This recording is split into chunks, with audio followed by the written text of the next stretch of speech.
Bustami Jainuddin. Beliau adalah alumni program studi pendidikan Islam. Ya, terima kasih. Selamat datang Bapak Dr. Bustami SPD MH. Beliau adalah Ibu Bapak Dr. Bustami SPD MH. Beliau adalah perwakilan dari Lampung DPD ya. DPD Ketua DPD Pak ya. DPR Pusat. Ya. Tepuk tangan. Selamat datang Pak. Ini rekan-rekan kebetulan masih sebagian ini mengambil snack, jadi mohon maaf untuk sedikit. Ya. Bapak Ibu yang saya hormati, masih semangat? Kalau masih semangat, nanti kalau materinya kurang jam dimundurkan lagi sampai habis maghrib. Kalau memang kurang lagi habis subuh gitu ya. Terima kasih Bapak dan Ibu. Ini Bapak Profesor Dr. Gamasden telah menyampaikan materi berupa asesmen pendidikan. Sebagai materi pemantik untuk ditanyakan nanti, asesmen itu apa, penyampaian, dan seperti apa bentuknya, dan bagaimana, kapan pelaksanaannya, fungsinya untuk apa, tujuannya untuk apa, ini materi pemantik. Silakan Bapak Ibu catat untuk nanti akan Bapak Ibu tanyakan di akhir di sesi setelah 3 pemateri sebelum setelah itu Bapak Dr. Bustami SMPD akan menyampaikan sedikit terkait dengan banyak hal dengan pendidikan atau situasi di negara kita saat ini. Ibu ya sebelumnya ada pertanyaan dari Pak Nasir dan Pak Hamid tadi, tapi nanti dijawab Pak. Itu teori trikon Bu. Kon pertama, kon kedua, kon ketiga itu nanti beliau tanya untuk trikon yang dari teori kita Pak ya. Ya nanti akan ditanyakan bagaimana kaitannya dengan kurikulum merdeka saat ini. Bapak Ibu yang saya hormati, Ibu Dr. Indriana dari BPMP akan menyampaikan pengalaman-pengalaman beliau selama mendampingi sekolah pelaksana kurikulum, yaitu sekolah penggerak di Lampung. Ya, tepuk tangan sebelumnya, semangat. Kurikulum merdeka. Yes, yes, yo, gitu. Kurikulum merdeka. Kurikulum merdeka. Guru apa? Guru apa? Terima kasih. Silakan Ibu Indriana untuk menyampaikan. Terima kasih.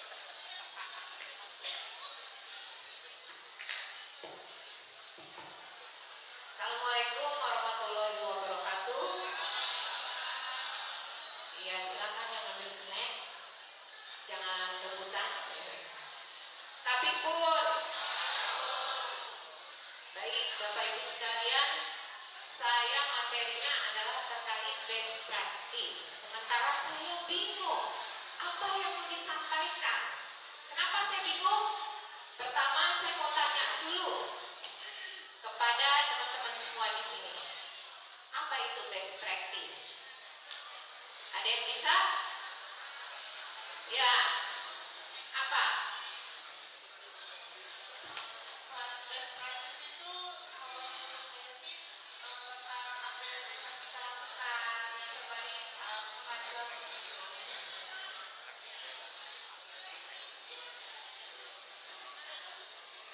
Oke. Iya. Terima kasih. Iya, udah pernah ketemu di SMP 27. Iya, terima kasih. Ibu, jawabannya tadi adalah praktik yang terbaik. Oke, terima kasih, ini dapat deh kompet. Ya, baik, yang dari sisi kiri. Selain praktik baik, ciri khas dari best practice itu apa? Ada yang bisa jawab dari sisi kiri? Bisa jawab? Apa ciri dari best practice? Ada yang bisa jawab? Oke, saya alihkan ke ujung sebelah kanan. Ada yang bisa jawab? Apa itu best practice? Ciri khususnya? Gak ada juga. Baik. Oh, silakan mahasiswa ya pakai jaket.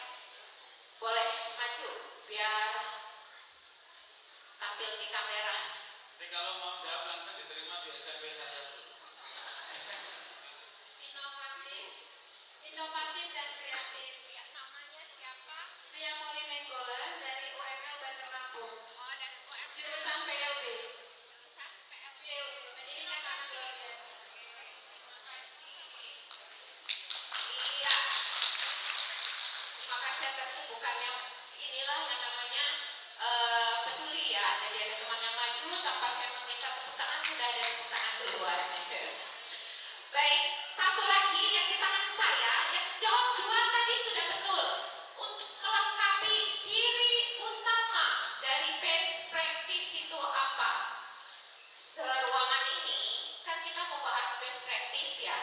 Kalau pengertian cirinya kita nggak tahu, bagaimana kita mau membuatnya? Ya. Oh ya, silakan Pak. Ciri utamanya adalah penyebasan dari best practice itu. Jadi yang sudah baik dibahaskan supaya lebih baik. Terima kasih Pak. Ya, 3 pertanyaan ya sudah terjawab. Semangat merdeka dulu deh. Kalau saya bilang kurikulum, jawab merdeka sambil tangannya dikepal, ya. Yang lagi makan, jangan sambil merdeka ntar keselak. Ya, kurikulum. Kurang semangat. Kurikulum. Oke. Best practice yang tadi disampaikan semuanya benar. Tapi ciri yang utama itu adalah tampil beda. Ya, kalau sama nih. Kerudung saya misalnya sama sama mbaknya, maka itu bukan best practice, hanya pengalaman terbaik. Jadi dia harus tampil beda, gitu ya cirinya. Oke, lanjut. Saya yakin yang semua hadir di sini ingin menjadi yang baik dan terbaik. Alhamdulillah, terima kasih Bapak Ibu, teman-teman semuanya sudah hadir. Karena ini luar biasa loh. Pertama, apresiasi kepada Komnastik dan juga Bapak Ibu hadir di sini artinya mau menambah ilmu. Kan keluarin lumayan ya, PT. Kalau gratis saja belum tentu ramai. Nah, ini Bapak Ibu mau mengeluarkan anggaran untuk mendapatkan ilmu, itu artinya Bapak Ibu luar biasa untuk belajar. Nah, karena itu kunci utama untuk menjadi yang baik dan terbaik, saya biasanya menanyakan dulu, yakin sampai hari ini mau menjadi guru? Yakin? Panggilan jiwa? Tanya sama diri sendiri, iya tidak? Iya tidak? Ya, kalau iya, alhamdulillah. Kalau tidak, silahkan sebelum menyesal sampai pensiun ternyata tidak bercita-cita jadi guru, lebih baik mulai hari ini beralih profesi. Ya, jadi apa ya? Nah, jadi artis boleh, jadi pengusaha boleh, ya suka-suka ya. Tidak ingin menjadi guru. Kenapa saya tanyakan itu? Beda antara guru yang benar-benar semangat menjadi guru, yang panggilan jiwanya jadi guru, itu beda dengan mereka yang tidak ada panggilan jiwa sebagai guru. Ya. Bu Rida, saya cita-cita jadi guru, tapi kok ruwet banget ya permasalahan pendidikan kita ini. Ya, mulai senyum ya. Tak usah dipikirin. Syarat jadi guru itu Bapak Ibu bahagia. Udah bahagia belum? Udah bahagia belum? Iya, kalau masih mikirin, Bu Rida besok kreditan saya belum lunas. Tambah lagi, Bu, anak saya itu yang di kelas ada 10 nakal. Pusing saya. Itu masih mendingan, artinya berpikir memikirkan anak. Tapi kalau yang alasannya kritis profesi kita sebagai guru. Oke. Yang mahasiswa 3 orang bisa maju ke depan. Relawan. Ya, 3 orang silakan untuk maju. Boleh dong. Yang cita-cita semangat jadi guru. Ayo dah, boleh deh. Mahasiswa ada yang berani maju. Yo, maju 1. Siapa yang mau jadi relawan lagi? Yo, 1, 2, 1 lagi. 3. Ada? Mana? Ada? Yo, Kak, kalau berani. Yo, maju.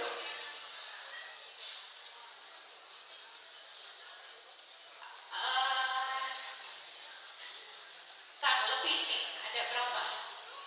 Maju, nggak apa-apa. 3. Nggak apa-apa, Kak, udah maju ya.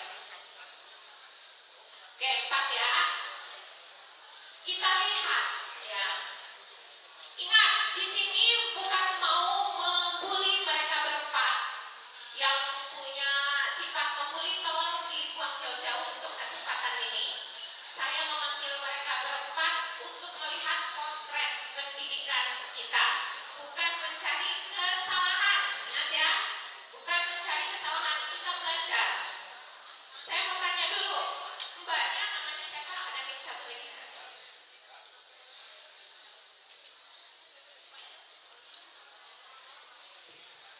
Ya, sebutkan nama, kemudian sudah jadi guru atau masih mahasiswa, silakan menjawab. Sebelumnya, Assalamualaikum warahmatullahi wabarakatuh. Ya, jadi guru dari saya Nila dari SMPN Negeri 34 Bandar Lampung. Oke, mapelnya Bahasa Inggris. bahasa Inggris. Ya, stop. Ingat ya, tidak ada yang ngebully dan saya bukan bermaksud mempermalukan, tapi kita refleksi plus 62. Silakan sebelahnya. Assalamualaikum warahmatullahi wabarakatuh. Perkenalkan, nama saya Siti Nur Hasanah dari SMA Negeri 4 Bandar Lampung. Oke, mapelnya Matematika. matematika. Dua pelajaran yang mengerikan. Ya, silakan. Baik, Assalamualaikum warahmatullahi wabarakatuh. Perkenalkan, nama saya Yulianti Lestari dari Universitas Islam Negeri. Cita-cita betul-betul mau jadi guru? Insya Allah ya. Oke, sebelahnya. Assalamualaikum warahmatullahi wabarakatuh. Perkenalkan, nama saya Mary Handayani dari Universitas Islam Negeri Bandung. Oke, baik. Ada 4 orang ya. Dari keempatnya, siapakah yang bisa menjawab? Ya. Untuk kaitannya dengan Ki Hajar Dewantara. Profil pelajar Pancasila yang dibangun ini adalah tentang Ki Hajar Dewantara. Konsep beliau yang kita pakai. Maka ada kata merdeka. Merdeka itu punyanya Ki Hajar Dewantara. Ya, filosofi yang beliau bangun. Saya mau tanya dari 4-nya langsung duluan siapa?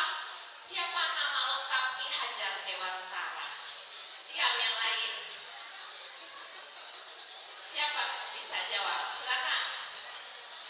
Oke, bisa jawab? 1, 2, 3. Ya, tidak berlaku. Saya mau 4 orang ini. Kenapa? Inilah potret plus 62. Kita mau membuat profil pelajar Pancasila. Karakter yang mau kita bangun selalu gagal karena kita tidak mengenal siapa pahlawan kita, meskipun sekedar nama. Boro-boro mau konsep-konsep lainnya. Salah mereka? Bukan. Ya, salah produk dari guru yang lupa. Ya, yang lupa mengingatkan belajar sejarah bukan sekedar numpang lewat. Oke, ya. Mohon maaf berempat, saya pikir ada yang bisa jawab mendapat hadiah. Terima kasih, apresiasi. Tepuk tangan buat mereka berempat. Kenapa mereka saya jadikan contoh? Saya sudah keliling, bukan hanya di Lampung. Beberapa daerah saya datangi, sedih lihatnya. Karakter kita tidak terbangun karena kita sendiri sebagai guru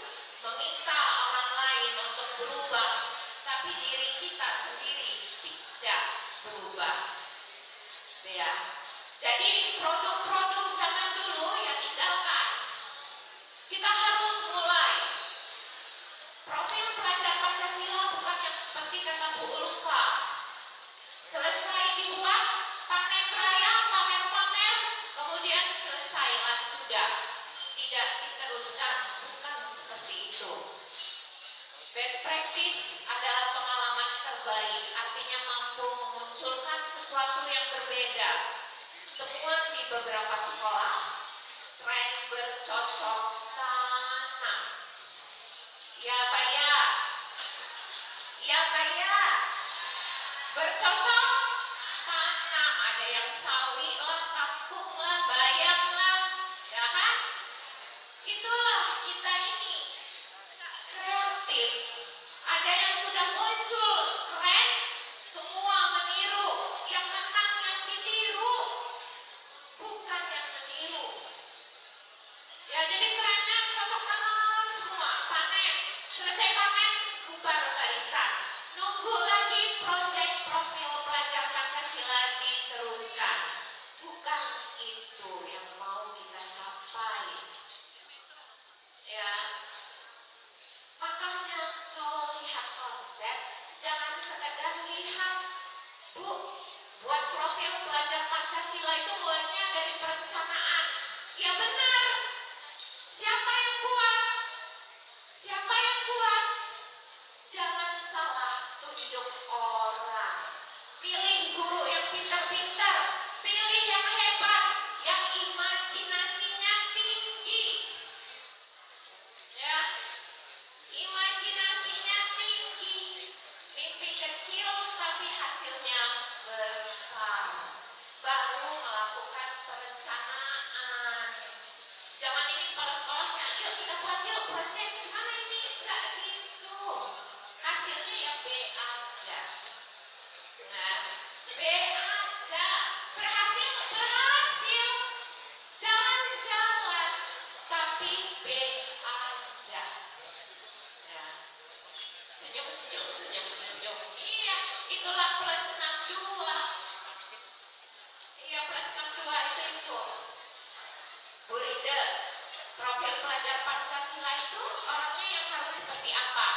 Guru yang rajin. Guru yang rajin. Di sini rajin semua ya?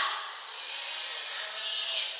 Saya ini 2 profesi. Kalau Pak Undang mengatakan beliau ada dosen, Bu Ulfa Widya Prada, saya double job. Saya Widya Prada juga sekaligus dosen. Kalau dosen, saya bilang sama Bu Ulfa, tapi Pak Undang tadi berdiri. Gaya dosen itu biasanya, ini seminar, itu pasti dia duduk, nggak berdiri. Lu mau turun ya Bu Ulfa, mau turun ya udah, Widya Prada asli. Nah Pak Undang ternyata dia ikut berdiri. Saya pun ikut berdiri. Saya jangan dilihat doktornya 2 tahun, S2-nya 1,5, wisudawan terbaik, jangan dilihat itu. Tapi saya adalah orang pemalas. Ya, pemalas. Bill Gates itu kalau mempekerjakan orang, dia cari yang pemalas. Kenapa pemalas? Ya, supaya kreatif mencari jalan tercepat menyelesaikan masalah. Pak Undang tadi asesmen diagnostik, paham nggak? Paham. Mau nggak? Belum tentu. Tergantung. Yang rajin mah dilaksanain. Oh, banyak catatannya. Yang males, ya, nyari jalan pintas. Tapi pesan saya, jangan zolim sama orang. Sudah kita pemalas, kita zolim.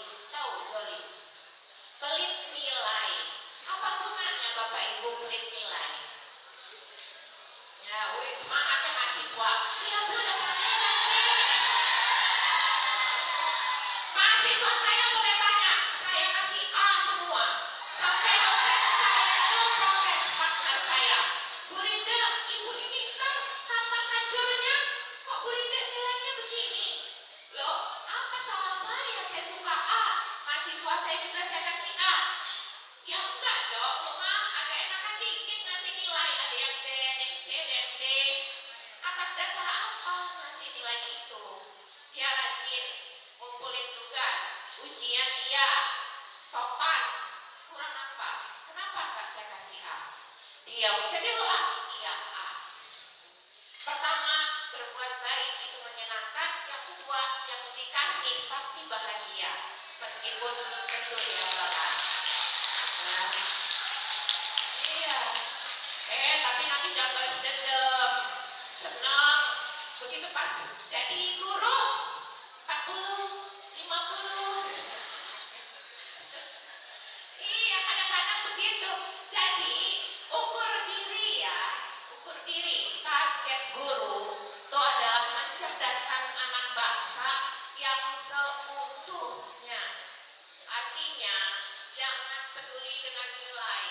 Nilai adalah standar. Kalau Bapak Ibu rajin silakan pakai karena itu akan objektif, autentik. Tetapi ketika Bapak Ibu pemalas, sementara Bapak Ibu senang mengajar, jangan zolim dengan siswanya. Oke. 3, yang ingin berperan sebagai guru. Apa bedanya murid, siswa, peserta didik? Kebalik-balik kalau pakai. Ya muridnya, ya siswanya, peserta didik. Ada yang tahu? Yang bisa jawab saya kasih tahu. Ada yang bisa jawab beda siswa, peserta didik, dan murid? Sekelas. Yaudah buka internet, cari Google. Yang cepat jawab, maju ke depan. Ada bedanya? Inilah gimana panggilan jiwa, tapi nggak tahu beda siswa, murid, dan peserta didik. Yo, apa bedanya? Silakan. Di Google banyak. Yo, siapa? Ibu, silakan.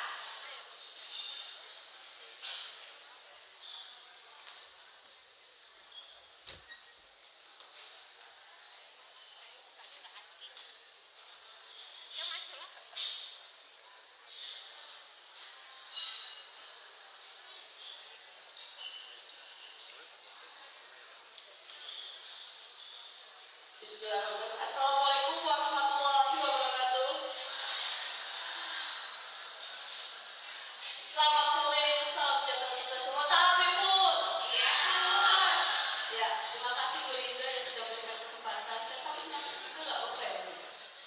Ya, jadi untuk perbedaan murid, siswa dan peserta didik, murid adalah seorang anak yang sedang bertumbuh ya, sedang belajar di sekolah. Sedangkan siswa adalah murid, tapi yang berada di tingkat sekolah dasar dan menengah. Sedangkan untuk peserta didik adalah anggota masyarakat yang berusaha membangun potensi diri melalui proses pembelajaran pada jalur pendidikan. Iya, terima kasih Ibu. Siapa? Yuli. Julia, silakan Ibu. Ya, terima kasih Bu. Aplaus buat semuanya. Silakan Ibu Yuli untuk duduk. Jadi beda, tidak itu serupa tapi tidak sama. Kalau belajar ke pengajian ada guru ngaji, itu dia sebutannya murid. Bukan berarti nggak boleh di sekolahan. Murid itu adalah orang yang belajar. Siswa itu di jenjang khusus. Itulah yang ke sekolah-sekolah itu siswa.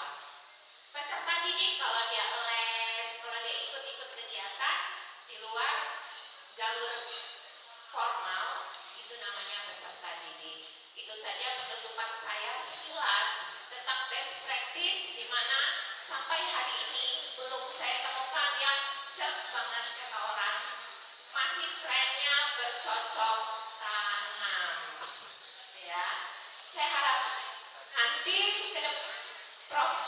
Pancasila tidak sekedar bercocok tanam, tapi muncul ide-ide gagasan lainnya yang betul-betul tidak berhenti di tengah jalan.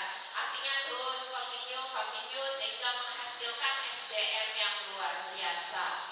Itu Bapak Ibu, sebenarnya masih banyak materi tapi saya lihat jamnya. Karena ini problematika kita semua. Jangan lagi sebut baru belajar, baru tahu K13, malu ya. Karena itu tahun 2013, sekarang tahun 2022. Malu kalau bilang belum paham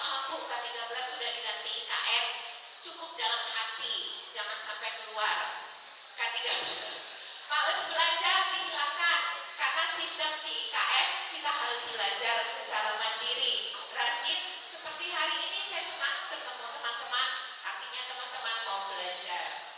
Yang terakhir adalah problematika siswa bertemu teman-teman guru yang tidak asik. Tahu yang tidak asik? Yang tidak dekat dengan siswanya.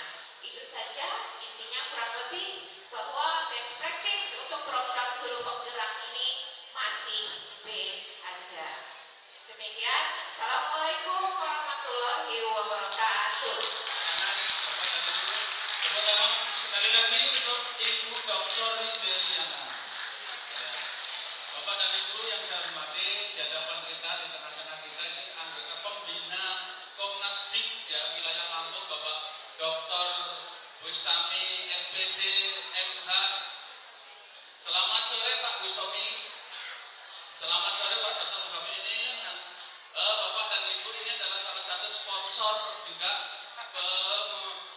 mendanai juga ini kekurangannya karena pendanaan kalau dari peserta saja tidak cukup. Oleh karena itu Ibu sangat beruntung itu bayarnya segitu. Terima kasih, tepuk tangan untuk Bapak. Terima kasih Pak. Bapak dan Ibu yang saya hormati, nanti Bapak Dr. Bustami SPD MH nanti akan menutup acara ini, tetapi kami minta waktu untuk sampai selesai acara ini Pak. Bapak Ibu sampai lengar-lengar tidak bertanya lagi. Sampai tidak bisa bertanya lagi. Oleh karena itu, ini adalah konsep panel di mana Bapak Ibu dipersilakan untuk bertanya. Pertama tunjuk jari sekolah mana, kemudian berdiri dan bertanya. Pertanyaannya ditujukan kepada siapa? Kalau yang pertama tadi Ibu Dr. Ulfa Maria itu terkait dengan pembelajaran berdiferensiasi dan pelaksanaan proyek, kemudian yang kedua asesmen pendidikan, dan yang ketiga adalah bagaimana pengalaman Ibu Dr. Hendriati di sekolah penggerak serta berkritik.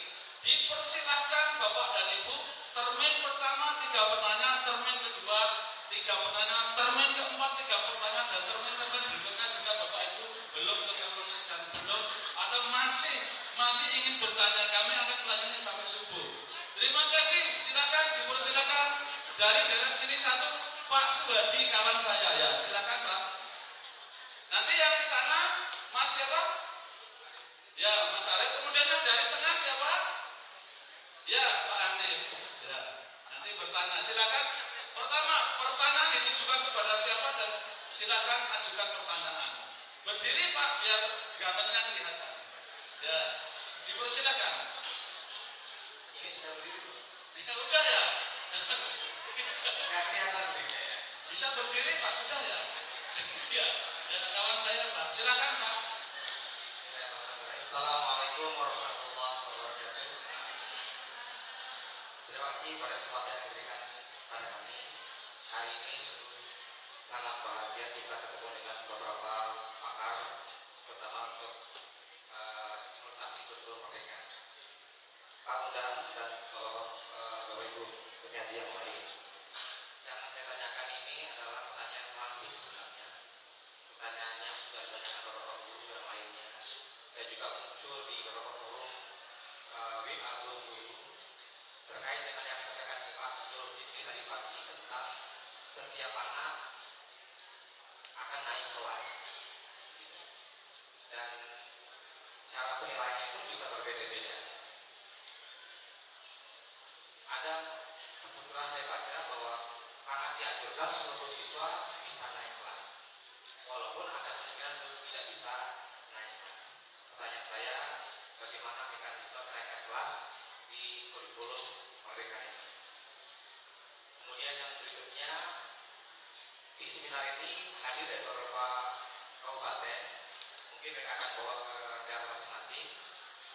Biasanya di Bandar Lampung itu ada kegiatan PAS tiap akhir semester atau PAT penilaian akhir tahun pada akhir tahun. Dan soal-soal itu dikoordinir oleh MKKS, Musyawarah Kerja Kepala Sekolah, dan serentak seluruh SD dan SMP sama. Terkait dengan kurikulum merdeka, bocoran mungkin Pak Wahono dan teman-teman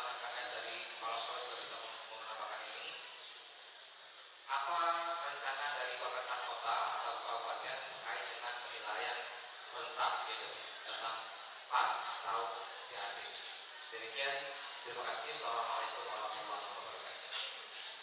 Nanti bisa dijawab bersama-sama Pak ya. Ini saya catat. Yang pertama adalah setiap anak ada naik kelas. Ya, yang kedua adalah bagaimana rancangan pasnya, PAT dan sebagainya. Kalau dalam konsep kurikulum ini sedikit saja. Setiap anak harus naik kelas, bukan berarti anak gendeng juga naik kelas. Bagaimana tugas guru menjadi anak hebat sehingga anak bisa hebat semua, itu maksudnya. Bukan jelek bagus naik, tidak. Tugas guru semakin berat menjadikan anak hebat semua apapun. Nah, itu jawaban sementara, tapi nanti akan dijawab oleh tim. Kemudian yang kedua silakan Pak. Ini pertanyaan pertama mungkin akan dijawab oleh tim Pak ya. Yang kedua Pak, silakan. Baik, bismillahirrahmanirrahim. Assalamualaikum warahmatullahi wabarakatuh. Terima kasih kesempatannya kepada Pak Pohono. Perkenalkan, nama saya M. Arif dan Muhammad Yusuf dari SMP 23 Bandar Lampung. Mohon Pak, sebelumnya sebenarnya unek-unek yang tadi ingin saya sampaikan kepada Pak Zulfikri, tapi mungkin nanti bisa dibahas oleh para pemateri, dan kebetulan ada Pak Mustomi yang dulu sempat saya kenal sebagai mantan Bupati Waikanan Pak. Iya Pak. Selamat. Oke Pak, yang jadi permasalahan Pak, mungkin ada sedikit keluar konteks. Dari tadi kita membahas terkait implementasi kurikulum Merdeka. Bagaimana yang kita bahas adalah guru yang mempraktekkan terkait berjalannya kurikulum ini dan bagaimana imbasnya kepada siswa. Tapi mohon maaf Pak, kita tidak bisa membendung informasi yang ada di luar terkait bagaimana konten yang saat ini dipertontonkan di televisi maupun media sosial itu jauh dari ranah pendidikan. Bahkan bisa dikatakan prestasi siswa baik itu akademik, non akademik, bahkan sampai MTQ internasional yang juara satu itu tidak tercover, bahkan tidak tahu.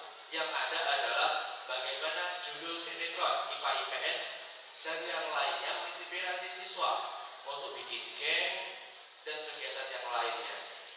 Ini mohon jadi perhatian Pak, jangan sampai hanya kita guru yang digencar untuk mendidik siswa bagaimana menjadi siswa hebat sebagai semboyan kita, tapi hal yang menjadi tontonan yang kemudian jadi tuntunan ini tidak diperhatikan Pak. Apalagi di sini ada KPAI, sekarang ada Komnas Dik, dan televisi ini menjadi jangan hanya mencari rating dan cuan yang mengorbankan semuanya Pak. Dan selanjutnya terkait project yang tren adalah bercocok tanam. Di sekolah kami sudah berjalan kemarin yaitu tema kewirausahaan, yaitu pojok pasar, alhamdulillah berjalan, dan keberlanjutannya ada disediakan koperasi untuk siswa. Yang selanjutnya yaitu tentang kearifan lokal, tentang tari. Mungkin izin Bu Rindi, tari Lampung banyak, ada beberapa, ada juga yang diajarkan oleh guru-guru. Jika itu ingin atau kami ingin jadikan brand, itu tidak lanjut seperti apapun yang lebih baik. Terima kasih. Wassalamualaikum warahmatullahi wabarakatuh. Pertanyaan kedua Bapak Arif SMPN 23 ya. Sedikit ini sebagai pengingat rekan-rekan pemateri untuk bisa menjawab. Ternyata konten-konten YouTube dan sebagainya lahirnya terlebih dahulu dibandingkan dengan lahirnya kurikulum Merdeka. Sehingga kurikulum Merdeka adalah solusi untuk membendung itu. Bukan kurikulum Merdeka terlebih dahulu baru itu. Itu sudah zaman kemarin, kemudian muncul kurikulum Merdeka untuk membendung itu. Bukan membendung ya, informasi tidak bisa dibendung, tapi bagaimana perilaku ke arah siswa itu, penguatan profil pelajar Pancasila, maksudnya itu ke arah sana. Tapi nanti ini hanya sebuah pengantar Pak, ini nanti akan dibahas tim. Kemudian pertanyaan ketiga dari tengah, ya Pak Hanif. Ya. Silakan. Baik. Assalamualaikum warahmatullahi wabarakatuh. Yang pertama menyambung dengan soal saya tadi yang pertama terkait dengan asesmen. Ini saya langsung bisa menanyakan langsung ke Pak Undang Prof atau dengan Bu Rindi yang pengalaman di sekolah mereka. Ketika sekolah sudah menetapkan kriteria ketercapaian tujuan pembelajaran, itu di akhir tahun ada anak yang belum capaian pembelajaran misalnya ada 10, baru dia mencapai 8. Dalam sebuah kajian atau literasi atau hal yang ada di permen itu bisa ada 3 cara ketika melakukan perbaikan atau remedial. Itu bisa di dalam, bisa di luar, atau di jenjang selanjutnya. Nah, pengalaman Bu Ide pernah menemukan itu tidak, yang anak dititipkan di jenjang selanjutnya ketika capaian pembelajaran ada 2 yang tidak tercapai. Nah, itu ya. Kemudian yang kedua, terkait dengan IKM mandiri berubah ini. Karena yang namanya mandiri berubah, tidak ada stimulus dari pemerintah, dia menggunakan dana mandiri sendiri dari sekolah. Kalau kita kaitkan dengan 5 program sekolah penggerak, satunya ada intervensi konsultatif, yang kedua ada penguatan SDM, pembelajaran paradigma baru, digitalisasi sekolah, dan penguatan profil belajar Pancasila. Nah, di poin pertama, mohon kiranya kawan-kawan di Bandar Lampung khususnya, ini masukan, yang melaksanakan pilihan kurikulum mandiri berubah, tolong dikawal dengan 3 ada yang ada di sini. Ini kebetulan ada Pak Bustami. Progresnya seperti apa? Bisa dari Komnas I, bisa dari Balai Penjaminan Mutu Pendidikan, bisa dari Balai Guru Penggerak. Karena kawan-kawan kita ini masih dalam tahap badan belajar, khususnya untuk mandiri berubah. Sejauh mana progresnya, P5-nya seperti apa, modul ajar P5-nya seperti apa, rancangannya seperti apa, prosesnya dan hasilnya seperti apa. Nah, sehingga diharapkan ini betul-betul sumbangsih dari 3 institusi terkait ini bisa untuk langsung terjun, karena kawan-kawan kecuali yang sekolah penggerak sudah ada dana stimulus yang langsung dari pemerintah pusat dan daerah. Nah, yang berikutnya ini hanya sekadar menjawab ini Pak, karena ada tema problematika, tantangan, hambatan, dan solusi. Ini belum terjawab sebetulnya. Sebetulnya problematika kita ini SDM Pak, di digital, literasi digitalnya. Baik para sekolah, saya maklumi, dan tidak semuanya ya, kasuistiknya, dan guru. Karena bagaimanapun ketika diluncurkan kurikulum merdeka yang mandiri, pasti dibutuhkan daya jelajah literasi yang luar biasa oleh guru. Nah, ketika ini tidak tersampaikan atau katakanlah dalam tanda petik terjadi kekurangan optimalan ini, kekurangan dalam literasi ini, maka juga akan berpengaruh terhadap proses itu. Itu yang paling utama. Sehingga muncul yang disebut dengan tantangan. Paling tidak di kurikulum merdeka ini, sekolah harus mampu menerapkan pembelajaran paradigma baru dengan berdiferensiasi dan asesmennya. Nah, ketika sebuah persoalan SDM tadi tidak selalu di-upgrade, tidak didampingi dengan pelatihan-pelatihan secara mandiri, ini juga akan berpengaruh. Bagaimana menerapkan itu, asesmennya, P5-nya, digitalisasi sekolah, termasuk SDM yang ada. Lalu hambatannya apa? Ada eksternal dan internal. Kita butuh stakeholder. Karena dari pusat pendidikan, ketika kita sudah menerapkan kurikulum pendidikan, tidak bisa diserahkan ke sekolah. Tapi masyarakat dan orang tua juga harus berpartisipasi. Ketika itu tidak ada komitmen dan partisipasi, orang tua juga akan berpengaruh. Terutama komite, dinas pendidikan, dan seterusnya. Termasuk di dalam internal faktor kesiapan ekosistem pendidikan di sekolah itu sendiri. Bagaimana solusinya? Ada 5 yang kami tawarkan. Pertama, penguatan SDM. Yang kedua, peran orang tua. Yang ketiga, penyiapan ekosistem pendidikan. Yang keempat, membentuk jejaring dan komunikasi. Dan yang kelima, mohon pendampingan Komnas D, BPMP, dan Balai Guru Penggerak untuk mengawal. Terima kasih. Assalamualaikum warahmatullahi wabarakatuh.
tersebut. Izin ya Pak. Silakan Bu Ulfa. Baik, dari ketiga pertanyaan itu hampir beririsan ya. Jadi saya tidak satu-satu, tetapi secara bersamaan. Yang pertama tadi dengan yang ketiga itu ada terkait pencapaian dalam pembelajaran. Bagaimana menangani kenaikan kelas ya, seperti apa dan bagaimana. Nah, di kurikulum Duku Merdeka ini kita tidak per tahun, tidak per kelas pencapaian pembelajaran, tapi per fase. Halo, ya kan? Nah, SD, jenjang SD itu ada fase A, kelas 1 2, fase B 3 4, fase C 5 6. Fase D ada di jenjang SMP, fase E ada di kelas 10, fase F ada di kelas 11 12. Nah, itu tujuannya untuk tadi, karena keberagaman, karena keunikan peserta didik kita, karena berbedanya kompetensi mereka, sehingga kita tidak melihat lagi per jenjang, per kelas, tetapi kita lihat per fase. Nah, disinilah perlunya duduk bareng guru-guru kita itu tingkat ya, berjenjang SD itu duduk bareng bagaimana batasan-batasan untuk capaian pembelajarannya.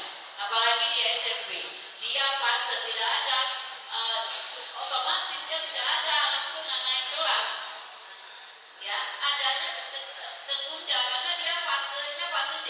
Fase D itu 3 tahun. Itu yang perlu dibahas. Nah, untuk ulangan bersama nampaknya itu sudah tidak perlu lagi dilakukan karena anak-anak itu beda. Setiap sekolah pasti berbeda, setiap kelas pasti berbeda, bahkan setiap individu anak juga berbeda. Jadi yang namanya ulangan bersama itu tidak mungkin mau dilakukan, ya toh? Halo. Jadi itu perlu catatan, ya. Apakah masih bisa dilakukan ulangan bersama? Karena saya tahu ulangan bersama itu tujuan utamanya supaya, apalagi di swasta ya kan, menjadi anggaran atau menjadi dana masuk kan begitu. Itu antara lainnya ya, seperti itu. Nah, untuk proyek dalam hal ini, tolong panduannya itu dibaca tuntas. Panduan P5-nya itu dibaca tuntas. Tujuannya itu apa sih sebenarnya proyek tersebut? Ya, jangan sampai hanya sekedar aktivitas yang hura-hura atau aktivitas yang seremonial. Ya, jangan sampai itu. Tetapi proyek tersebut tujuannya adalah agar dimensi profil pelajar Pancasila beserta elemennya itu tercapai, masuk ke akhlak atau ke perilaku anak kita. Itu Bapak Ibu. Makanya profil pelajar Pancasila nggak melulu pada proyek, tapi pada pembiasaan, ekstrakurikuler, masuk terintegrasi pada mata pelajaran. Itu masih Bapak Ibu. Ya, jadi proyek itu bukan hanya sekedar pengembangan karakter, tapi dia pengembangan kompetensi. Potensi anak harus tergali dari sana. Bagaimana dia bisa mengeksplor kemampuannya dengan berbagai aktivitas pengalaman yang nyata. Itu yang harus dipahami. Tolong, platform Merdeka Mengajar merupakan salah satu sumber belajar utama. Halo, ya. Saya punya keyakinan dengan platform Merdeka Mengajar yang terus di-upgrade oleh pemerintah, Bapak Ibu, dia nggak berdiam, tapi merupakan terus-menerus perbaikan pengembangan sesuai dengan kebutuhan. Itu dipegang untuk menjadi sumber utama belajar terkait kurikulum Merdeka. Ya, di sana terkait asesmennya jelas. Bagaimana menyusun KOSP, kurikulum operasional satuan pendidikan dampak Bapak Ibu. Makanya bagi sekolah yang IKM-nya mandiri, belajar, adopsi, ambil, tiru. Itu Bapak Ibu. Ya. Bagi yang berubah tadi, memang harus ya total melakukan kurikulum Merdeka, tidak lagi di kurikulum 2013. Tapi untuk proses pembelajaran, lihat, tengok, ambil, tiru,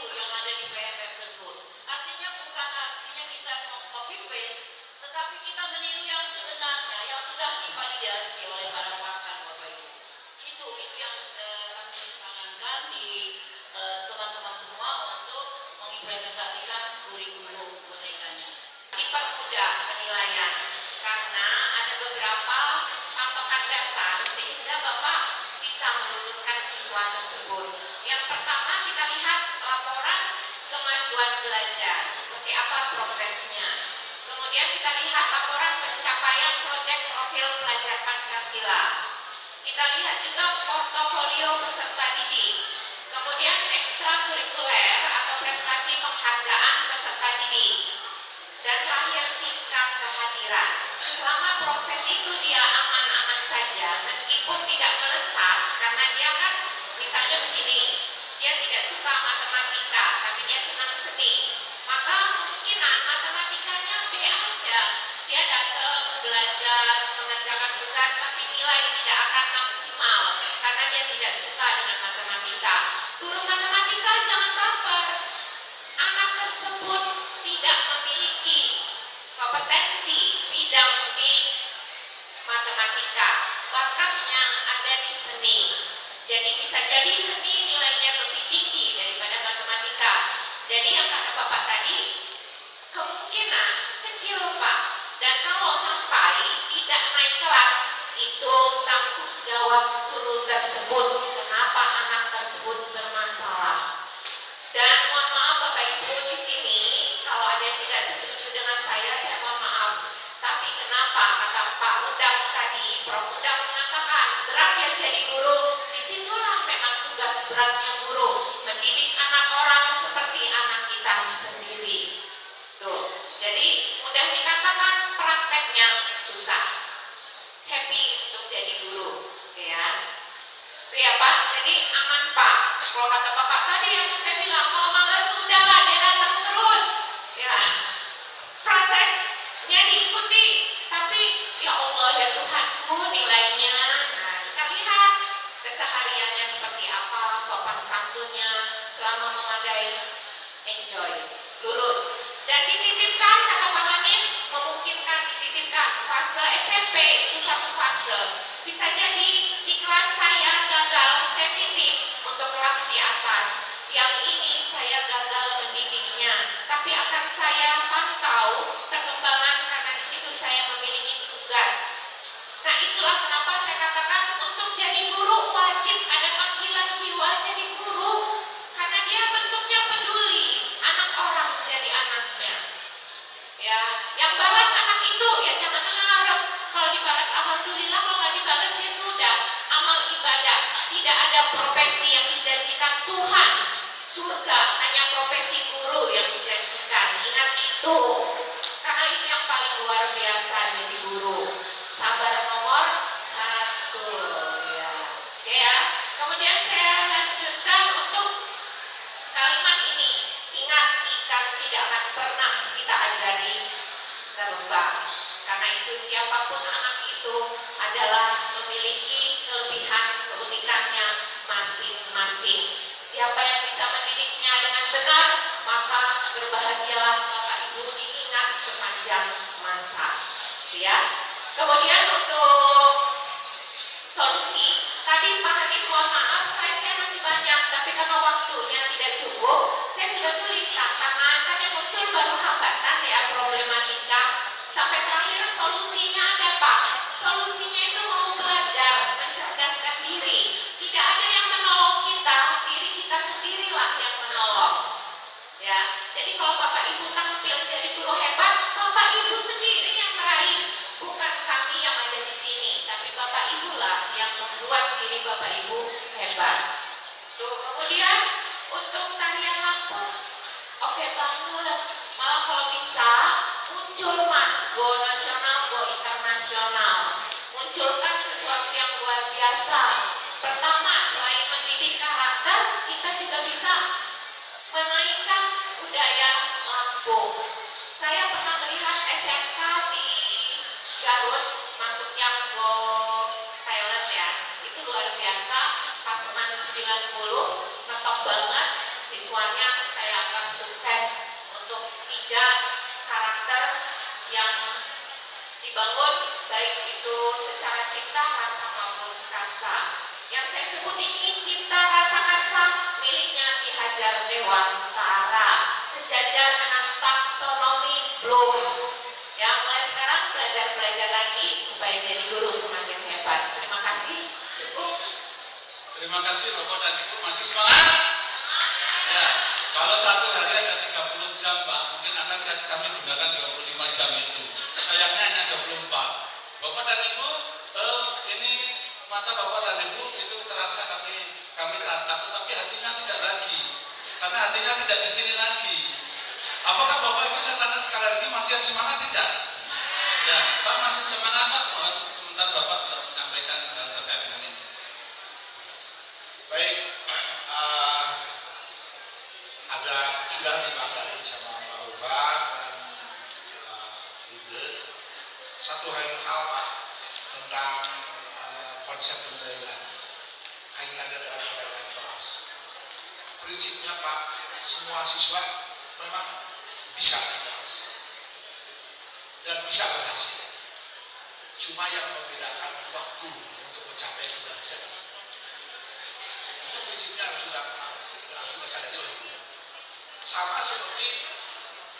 mahasiswa Pak. Mahasiswa itu lulus, cuma beda waktu penyelesaian. Ada yang S1 4 tahun, ada S1 5 tahun, ada yang akses juga itu. Tapi sebenarnya kan potensi itu bisa dikembangkan, bisa itu Pak. Ya. Jadi insya Allah dengan upaya guru, siswa-siswa ini harus naik kelas, harus Pak, dan bisa naik kelas. Cuma mungkin waktunya yang berbeda. Makanya Pak, di konsep perguruan tinggi dulu sebelum saya masuk S1 itu dulu ada tingkat 1, ada tingkat 2, ada tingkat 3 gitu. Tapi kan akhirnya setelah itu tidak ada lagi gitu kan. Cuma ada mahasiswa yang sekolah di kuliah di semester sekian masih ikut di teman-teman di bawahnya. Jadi memang seperti itu Pak kondisinya. Diperkirakan siswa juga seperti itu. Ya harus. Makanya kalau ada kata siswa harus naik kelas, ya memang harus seperti itu. Cuma mungkin beda waktunya gitu kalau kita tanpa ada stimulasi dulu yang baik gitu kan. Kemudian saya setuju ya dengan Pak itu tadi tentang konten tontonan medsos, game online itu sangat mengganggu gitu kan aktivitas belajar siswa. Ini harus ada kepedulian masyarakat dan pemerintah ini Pak Mustomi. Ini harus bisa gitu, menseleksi. Itu saya sependapat. Nah kemudian kaitannya dengan project business learning dengan kearifan lokal. Bapak Ibu, saya kemarin mengisi pelatihan kurikulum merdeka di Gunung Madu, ya, nanti di sana. Saya membawa Ibu Sansana, ya kebetulan disertasinya itu tentang project bis. Jadi bagaimana dia mengembangkan, mendorong gitu untuk memanfaatkan potensi-potensi lokal gitu, yang bisa digunakan untuk media pembelajaran. Misalnya jonggol jagung, tongkol jagung ya, kemudian kulit kopi. Itu sangat mungkin gitu dimanfaatkan untuk proyek-proyek pembelajaran saya diberikan di sekolah. Nah maksud saya ini potensi kearifan lokal itu bisa menyesuaikan dengan tuntutan pembelajaran proyek pada kurikulum merdeka. Nah, itu kemarin sangat menarik sekali. Malah saya mencoba melakukan simulasi gitu kan, proyek pembelajaran proyek yang melibatkan antar bidang studi, matematika, kemudian IPS, IPA. Bagaimana membuat proyek itu. Jadi sangat mungkin seperti itu. Kemudian terkait dengan pemantauan terhadap progres dan pendampingan terhadap KM, saya setuju. Jadi mungkin pengawas, coba dioptimalkan. Pengawas sekolah, kan ada tugas di sini. Kemudian kepala sekolah, itu juga ya. Kemudian jangan ragu Bapak Ibu, juga silakan kami dari Komunikasi siap mensupport untuk Bapak Ibu. Dan paling penting lagi Bapak Ibu, sebenarnya perguruan tinggi itu ada slot pengabdian masyarakat. Jadi dalam sisi kegiatan pengabdian masyarakat itu dia ada slot dana dari LPPM untuk melakukan pengabdian kepada masyarakat ke sekolah-sekolah. Pendampingan seperti itu sangat mungkin bisa. Dan saya sudah ngobrol dengan Pak Hendra, Ketua MKKS SMA. Itu nanti kita ada kerjasama dengan jurusan pendidikan untuk melakukan pembinaan itu di sekolah-sekolah. Kemudian yang terakhir ini yang sangat menarik bagi saya adalah problematika sumber daya manusia. Nah, betul Pak. Ini sangat sumber daya manusia, guru-gurunya. Bagaimana kurikulum merdeka ini harus adaptif dengan kompetensi digital, literasi digital.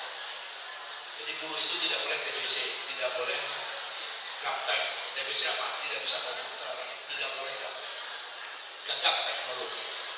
Nah ini tantangan kita. Bagaimana ini bisa diatasi?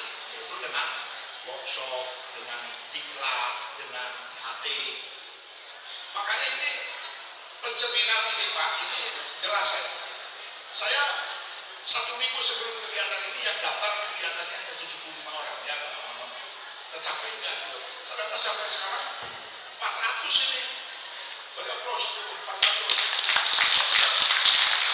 Artinya ini guru-guru ini sangat mandiri gitu kan untuk mengikuti kegiatan seminar dengan berbayar Pak, dengan berbayar. Karena terus terang aja kami audiensi dengan Kepala Dinas Pendidikan. Karena kalau harus dana dari bidang pendidikan itu harus menunggu 1 tahun. Surat anggaran dari aturan dari gubernur melalui APBD. Waktu kegiatannya bulan ini Pak, bulan Oktober, ya sudah kalau saya ingin tetap melaksanakan ini, ya mau silakan dana mandiri.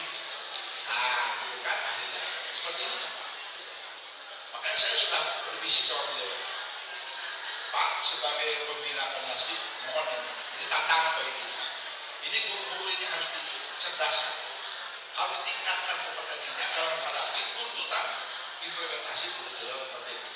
Berat ini terus terang aja Pak, berat itu kalau tidak supportnya tidak ada untuk mengoptimalkan pelatihan pada guru-guru luar biasa. Mudah-mudahan ini wadah Komnastik bisa dimanfaatkan untuk meningkatkan itu. Saya ada 2 organisasi profesi yang saya ada di dalamnya, yaitu Komnastik, kemudian satu lagi Himpunan Evaluasi Pendidikan Indonesia dengan slogan bersama happy, always be happy. Saya kira itu Pak Sono tambahan dari saya. Ya. Terakhir saya sampaikan beli senar di Sukabumi dibawa ke Karanganyar. Seminar nasional Komnastik alhamdulillah berjalan lancar. Tepuk tangan untuk Pak Profesor. Bapak Ibu yang saya hormati, apakah masih akan dibuka komen lagi Pak? Kalau cukup, ya sebentar saya akan menyampaikan terkait dengan program MKKS Pak ya, Pak Suhadi. Program MKKS bahwa UTS PTS akan tetap dilaksanakan. MKKS akan menyediakan soal itu. Jadi soal berbasis bercirikan asesmen nasional. Apakah sekolah mau mengadaptasi atau memproduksi, dipersilakan, tapi MKKS ada referensi itu. Kemudian Bapak dan Ibu yang saya hormati, pada kesempatan hari ini saya menyampaikan untuk sekolah-sekolah, kepala-kepala sekolah didampingi oleh wakil akademik. Nanti mulai tanggal 22 akan ada pelatihan di Hotel Nusantara secara gratis karena dibiayai oleh salah satu penerbit.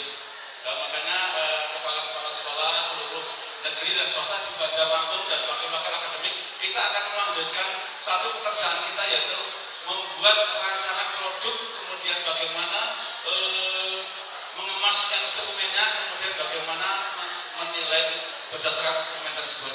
Terima kasih waktu karena sudah rekan-rekan sudah hatinya tidak di sini lagi. Saya kemudian karena tatapan tatapan yang lelah, tapi masih di sini ya, tapi getaran tidak ada lagi karena tidak di sini lagi. Terima kasih Bapak dan Ibu. Ini kami dari narasumber menyampaikan pantun juga.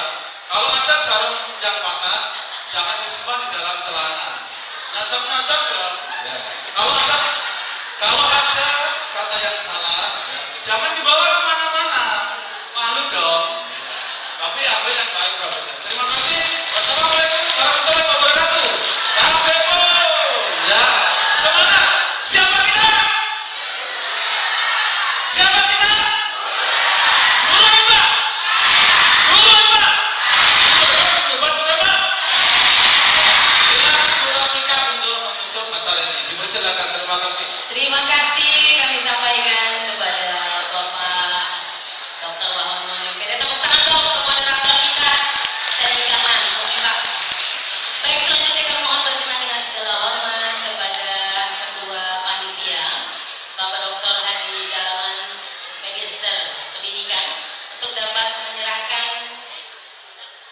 cindera mata kita kepada Bapak Profesor Dr. Undang Rasidin MPD, akademisi dari Universitas Lampung, Ibu Dr. Ulfa, Dr.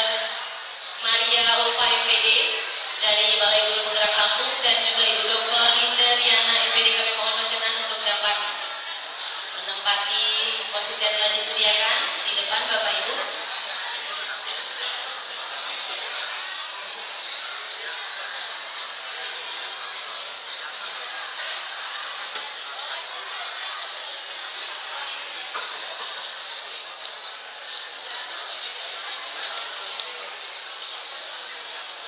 Dan juga untuk dapat memberikan satu ya dari Bapak Pembina. Silakan Bapak. Silakan yang pertama. Bapak Pembina, Bapak Bustami memberikan kepada Bapak Undang Rasidin. Mohon untuk dapat difoto.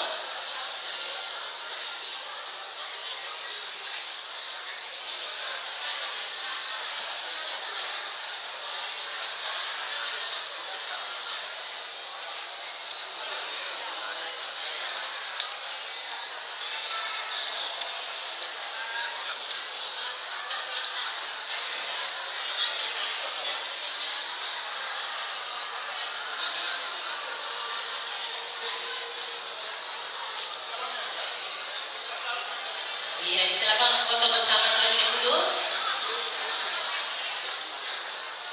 Baik, kami silakan untuk kembali ke tempat berfoto bersama. Baik.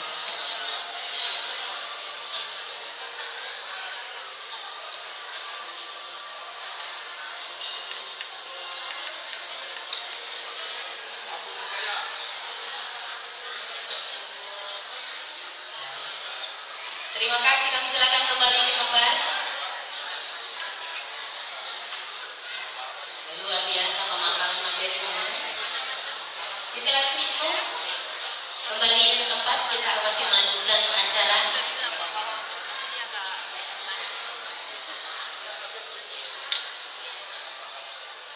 Hadirin yang berbahagia, kita tiba pada rangkaian acara penutupan seminar nasional implementasi kurikulum merdeka, problematika, tantangan, hambatan, dan solusi.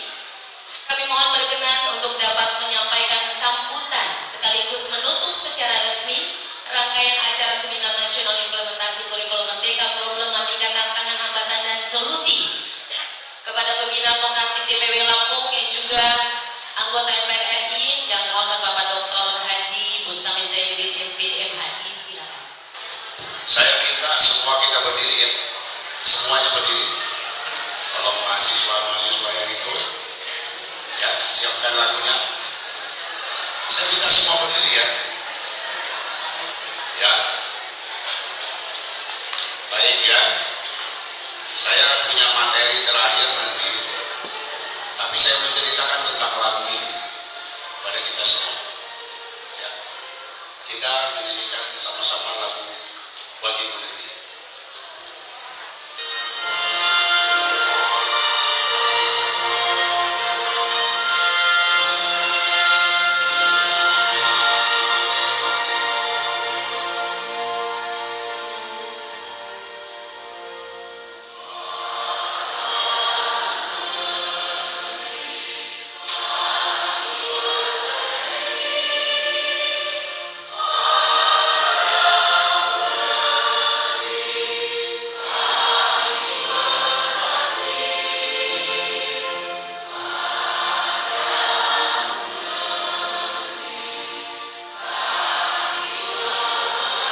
sekarang udah 32 tahun, 34 tahun untuk Prof. Undang Kesedim, kemudian Yunda Maria, Dr. Maria, beliau ini senior saya, angkatan 83, saya 88, kemudian Adinda Dr. Indah, walaupun alumni S1-nya tidak di Unilang, tapi S2-nya. Kemudian tentu Dr. Siono, istrinya teman saya, satu angkatan, yaitu Retno, satu lagi di depan ini, yang kacamata ini.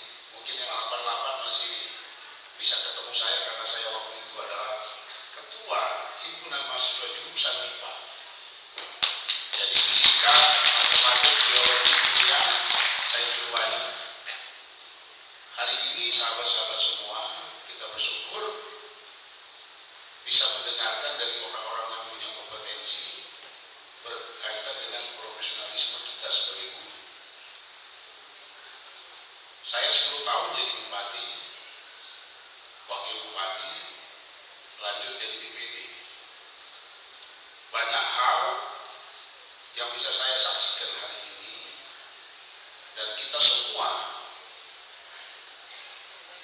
harus bergerak bersama menghadapinya. Di awal pembicaraan saya tadi, negeri ini tidak baik-baik saja. Jadi kalau Adinda tadi bercerita tentang, nggak usah jauh-jauh, soal Amerika, soal apa medsos mempengaruhi anak-anak kita, di depan kita, bagaimana oknum aparat kepolisian hari ini bicara soal narkotika, malah rajanya, Kapolda Jawa Timur. Bayangkan Kapolda, kurang apa lagi sekolahnya, kurang apa lagi mulia hidupnya. Oknum kepolisian Sambo, tambah lagi oknum Mahkamah Agung, oknum jaksa agung, oknum kepala daerah. Gila ini, negeri ini mau dibawa kemana ini? Menteri ditangkap, DPR ditangkap, bupati. Saya 10 tahun jadi bupati, wakil bupati. 11 dari 15 bupati, wakil bupati ditangkap. Jangan main-main. 2005 sampai 2015 saya jadi bupati, wakil bupati. Ada 11 orang bupati, wakil bupati selampung ini ditangkap. Ngeri ini. Kawan-kawan sekalian, sahabat-sahabat. Cuma gimana? Mau mulai dari mana kita? Lagu Bagimu Negeri tadi sengaja saya meminta, walaupun harusnya ditutup pada acara ini, tapi saya minta supaya kita mendengar semua bahwa tanggung jawab anak bangsa kita yang bertanggung jawab. Tidak bisa kita lepaskan hanya kepada institusi yang dianggap paling berwenang untuk itu, karena dia ada kaitannya. Kita bicara soal begini, membuat orang merdeka, membuat orang kreatif, ya, kemudian membuat anak supaya berani tampil, berani mengkritik, dan seterusnya. Tapi fakta hari ini, role model yang ada di hadapan kita seperti ini. Jadi sahabat-sahabat sekalian, kita harus jaga lingkungan kita. Kunci betul dengan program yang sudah mulia yang dibuat oleh negara ini. Saya sangat khawatir itu, melihat fakta hari ini seperti itu. Orang bingung. Jangankan itu. Universitas Lampung, 56 tahun hadiahnya ketangkap pula. Ketangkap, bayangkan. Dalam sejarah 52 tahun adanya Unilai, dikasih hadiah. Sejak 62 ya kita ada Unilai. Kejadian ini kurang apa lagi coba?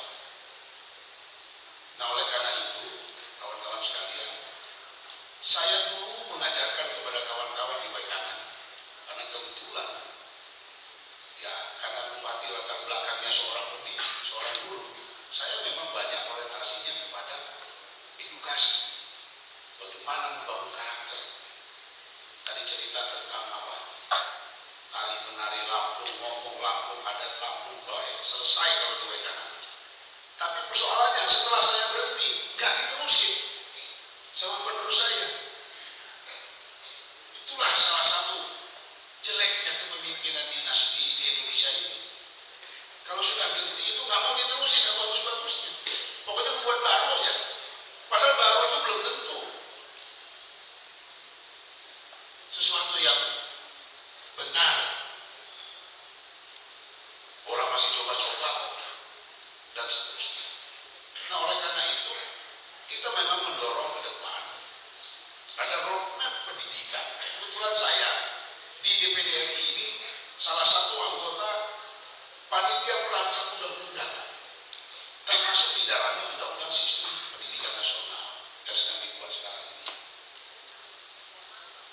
Oleh karenanya bahan-bahan yang tadi saya dapat mendengar sedikit dari kawan-kawan tadi, ya, pertanyaan-pertanyaan dan seterusnya, mudah-mudahan nanti menjadi rekomendasi dari seminar ini dan akan saya bawa, ya, di dalam kesempatan bertemu dengan menteri, dengan para dirjen.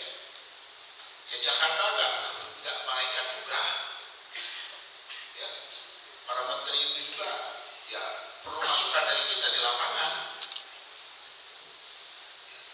Nggak semuanya yang dirancang di Jakarta itu clear. Justru kalau bicara clear itu kita lebih clear melihat fakta di lapangan.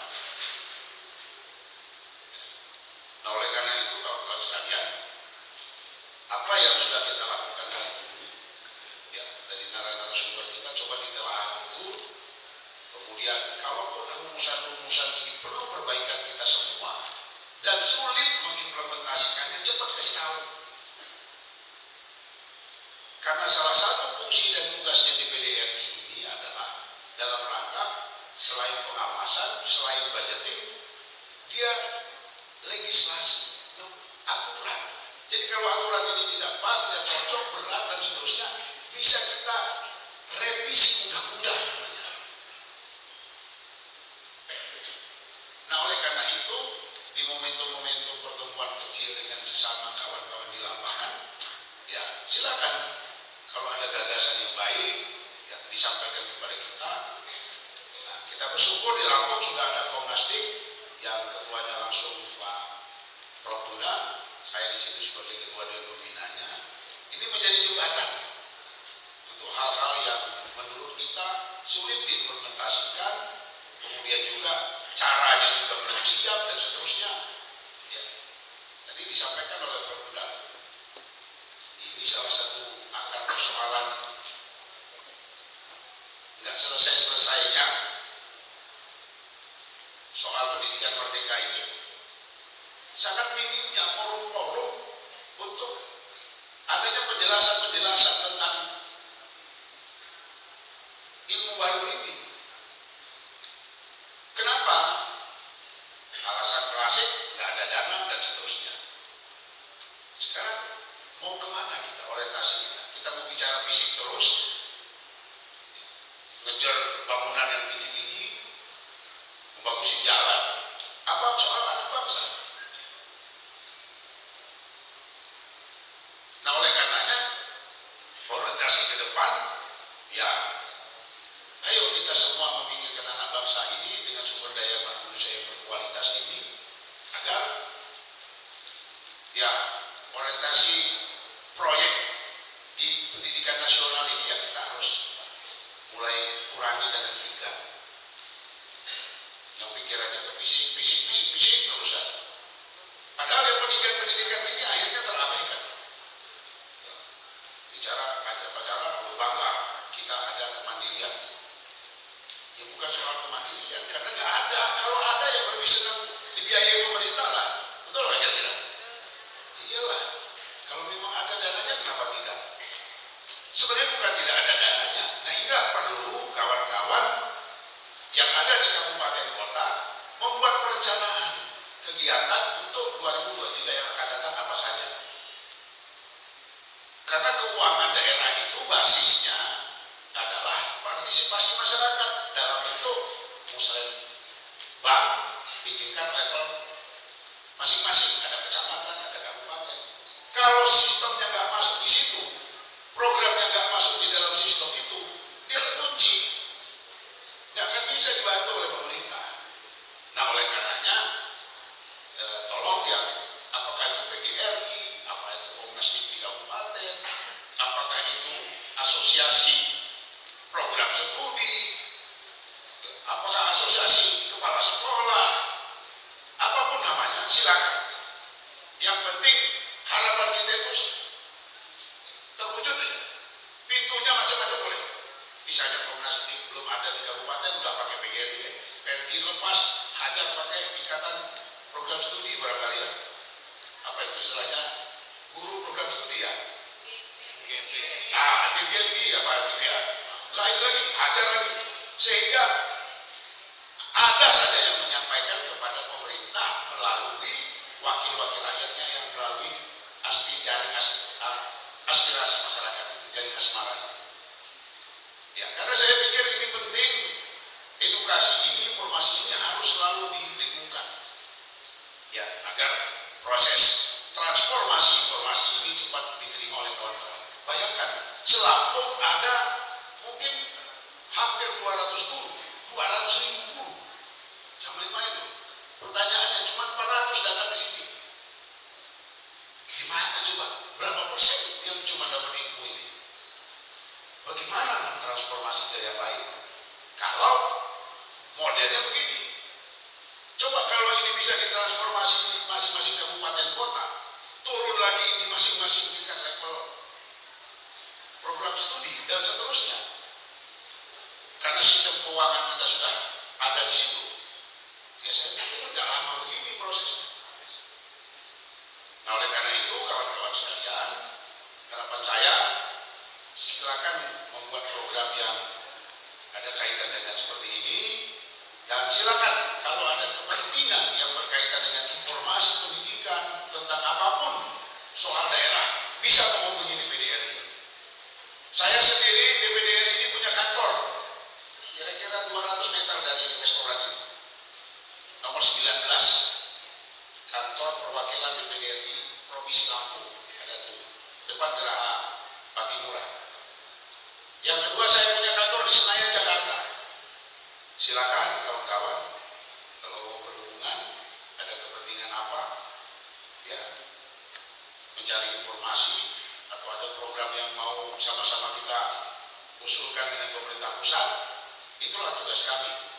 Ada 20 orang anggota DPR RI, ada 4 orang anggota DPD yang seyogianya dan wajib melayani bapak-bapak semua. Wajib. Karena nggak bisa dapat pangkat ini kalau nggak dicoblos oleh orang Lampung. Kita ada wakil ketua DPR orang Lampung. Nggak jadi wakil ketua DPR itu kalau nggak dicoblos orang Lampung. Jadi harus dikerjain. Jelas nggak? Tetapi nggak mungkin kalau dia berinisiatif sendiri. Apa yang bisa saya bantu? Ya nggak bisa begitu. Kitanya yang proaktif.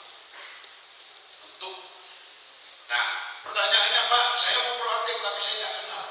Nah karena saya ada di sini, boleh saja menghubungi saya, nanti saya akan teruskan kepada yang mau dituju itu.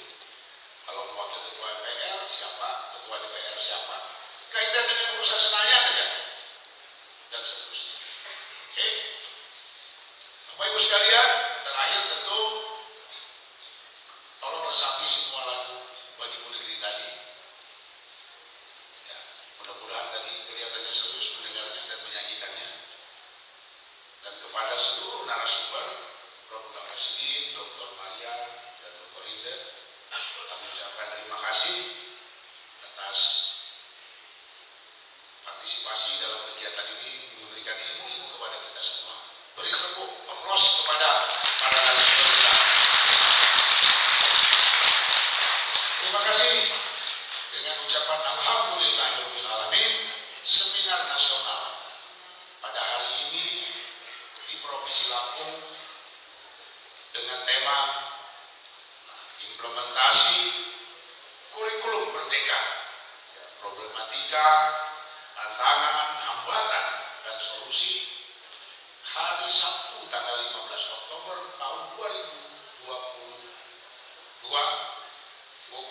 15.31 secara resmi saya nyatakan ditutup.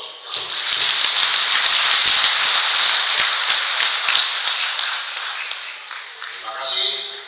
Billahi taufiq wal hidayah.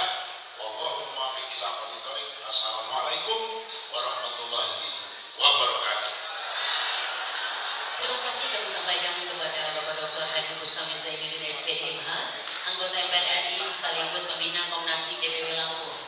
Bapak Ibu jangan pulang dulu. Ingat kita masih ada ya. Sebelumnya kami mohon berkenan karena acara kita berjalan dengan lancar sesuai dengan harapan kita bersama. Melebihi ekspektasi kita sebagai panitia di Komnastik DPW Lampung, mohon berkenan dengan segala hormat untuk dapat menyampaikan doa penutup kepada yang terhormat Bapak Profesor Dr. Undang Rasidi DPDI. Silakan.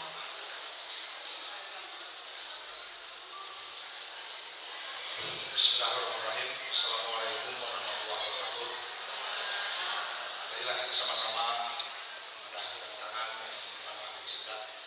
Kita berdoa kepada Allah Subhanahu wa taala sebagai rasa syukur atas pelaksanaan kegiatan sebenarnya lancar.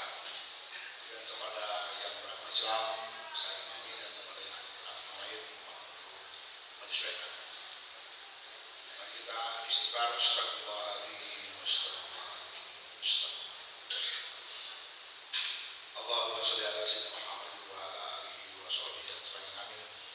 Allahumma ighfir lil muslimin wal muslimat wal mu'minin wal mu'minat al ahya'i minhum wal amwat innaka sami'un qaribun mujibud da'wat.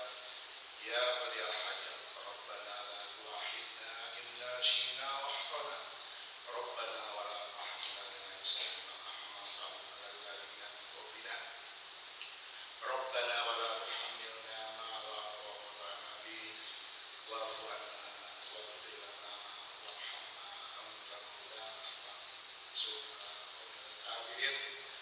Rabbana hab lana min azwajina wa dhurriyyatina qurrata a'yunin waj'alna lil muttaqina imama. Allahumma inna nas'aluka salamad din wa lafiyatan fil jasad wa hidayatan fil ilmi wa barakatan fil rizqi wa taubatan qabla maut wa rahmatan indal maut wa ridwan ba'dal maut. Allahumma hawwin 'ala bishatil maut wa nazatan al maut wa inna bishab. Rabbana la tuzigh qulubana ba'da idh hadaytana wa hab lana min ladunka rahmatan innaka antal wahhab. Rabbana atina fid dunya hasanah wa fil akhirati hasanah wa qina adzabannar. Bifadlika subhana rabbika rabbil izzati amma yasifun wa salamun alal mursalin walhamdulillahi rabbil alamin. A'udzu billahi minasyaitonir rajim. Alhamdulillahi rabbil alamin. Iyyaka na'budu wa iyyaka nasta'in. Ihdinas siratal mustaqim, siratal ladzina an'amta 'alaihim ghairil maghdubi 'alaihim waladdallin. Amin. Wassalamu